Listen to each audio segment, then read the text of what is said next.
जय माता दी। ओम नमः शिवाय। प्रिय भक्तगण, आप सबका स्वागत है आपका अपने YouTube चैनल पुष्पा शर्मा हिंदी कहानियाँ में। प्रिय भक्तगण, आज आषाढ़ माह के गुप्त नवरात्रि की 8वीं दिवस है। आज हम सब माँ बगलामुखी की कथा और विशेषताओं के बारे में जानेंगे। आप सबसे निवेदन है कि कृपया वीडियो के अंत तक बने रहें और चैनल को सब्सक्राइब भी करके जाएं और कथा को पूरी ज़रूर सुननी चाहिए, क्योंकि जब तक पूरी कथा को नहीं सुना जाता है तब तक पूर्ण फल की प्राप्ति नहीं होती है। तो चलिए कथाओं के बारे में और विशेषताओं को जानते हैं। हिंदू पौराणिक कथाओं में माँ बगलामुखी को 10 महाविद्याओं में 8वां स्थान प्राप्त है। माँ की उत्पत्ति ब्रह्मा द्वारा आराधना करने के बाद हुई थी। त्रेता युग में माँ बगलामुखी को रावण की इष्ट देवी के रूप में भी पूजा जाता था। रावण ने शत्रुओं का नाश कर विजय प्राप्त करने के लिए माँ की पूजा की। लंका विजय के दौरान जब इस बात का पता भगवान श्री राम को लगा तो उन्होंने भी माँ बगलामुखी की आराधना की थी। इस पूरी सृष्टि के रचयिता भगवान ब्रह्मा का ग्रंथ जब एक राक्षस ने चुरा लिया और पाताल में छिप गया, तब उसके वध के लिए माँ बगलामुखी की उत्पत्ति हुई। माँ ने बगुला का रूप धारण कर उस राक्षस का वध किया और ब्रह्मा को उनका ग्रंथ लौटाया। पांडवों ने अज्ञातवास के दौरान माँ का मंदिर बनवाया और पूजा अर्चना की। पहले रावण और उसके बाद लंका पर जीत के लिए श्री राम ने शत्रुनाशिनी माँ बगलामुखी की पूजा की और विजय पाई। माँ बगलामुखी को पीताम्बरी भी कहा जाता है। इस कारण माँ के वस्त्र, प्रसाद, मौली और आसन से लेकर हर कुछ पीला ही होता है। बगलामुखी माता को उत्तर भारत में पीताम्बरा माँ के नाम से भी बुलाया जाता है।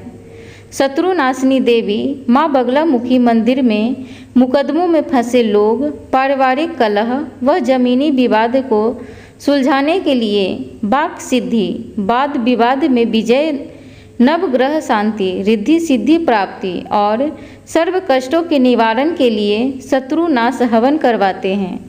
इनकी उपासना से शत्रुओं का नाश होता है तथा भक्त का जीवन हर प्रकार की बाधा से मुक्त हो जाता है। माता रानी का रूप भीषण होने के साथ साथ अपने भक्तों की रक्षा करने वाली भी है। अपने इस रूप में माता रानी स्वर्ण सिंहासन पर विराजमान है। इस सिंहासन पर राक्षस का मृत शरीर पड़ा हुआ है, जिसके ऊपर माता रानी बैठी हुई हैं। माँ बगलामुखी के सिर पर मुकुट है और केस खुले हुए हैं। उनके 3 नेत्र व 2 हाथ हैं। शरीर का रंग सुनहरा है, जबकि उन्होंने पीले रंग के वस्त्र व आभूषण धारण किए हुए हैं। उन्होंने अपने एक हाथ में शत्रु को दंड देने के लिए एक बेलन के समान अस्त्र पकड़ा हुआ है, जबकि दूसरे हाथ से राक्षस की जीभ पकड़ी हुई है। वह राक्षस माता रानी के सामने उनके चरणों में बैठा हुआ है, जिसके अपने एक हाथ में तलवार पकड़ी हुई है। माता रानी ने उसी राक्षस की जीभ पकड़ी हुई है। वह उसकी ओर देखती हुई उसे डराने का प्रयत्न कर रही है। माँ बगलामुखी जयंती के दिन उनकी पूजन करने वाले साधक को संसार के हर कष्ट से मुक्ति मिलती है। अब हम सब उनकी एक कथा को श्रवण करेंगे। पौराणिक कथाओं को श्रवण करने से हजारों पापों का नाश होता है। माँ देवी बगलामुखी जी के संदर्भ में एक पौराणिक कथा के अनुसार एक बार सतयुग में महाविनाशक उत्पन्न करने वाला ब्रह्मांडीय तूफान उत्पन्न हुआ, जिससे संपूर्ण विश्व नष्ट होने लगा। इससे चारों ओर हाहाकार मच जाता है और अनेक लोग संकट में पड़ जाते हैं और संसार की रक्षा करना असंभव हो जाता है। यह तूफान सब कुछ नष्ट भ्रष्ट करता हुआ आगे बढ़ते जा रहा था, जिसे देखकर भगवान विष्णु जी चिंतित हो गए। इस समस्या का कोई हल न पाकर वे भगवान शिव का स्मरण करने लगे। तब भगवान शिव उनसे कहते हैं कि शक्ति के अतिरिक्त अन्य कोई इस विनाश को रोक नहीं सकता, अतः आप उनकी शरण में ही जाएं। तब भगवान विष्णु हरिद्रा सरोवर के निकट पहुंचकर कठोर तप करते हैं। भगवान विष्णु ने तप करके महात्रिपुर सुंदरी को प्रसन्न किया तथा देवी शक्ति उनकी साधना से प्रसन्न हुई और सौराष्ट्र क्षेत्र की हरिद्रा झील में जल क्रीड़ा करती महापीत देवी के हृदय से दिव्य तेज उत्पन्न हुआ। उस समय चतुर्दशी की रात्रि को देवी बगलामुखी के रूप में प्रकट हुई।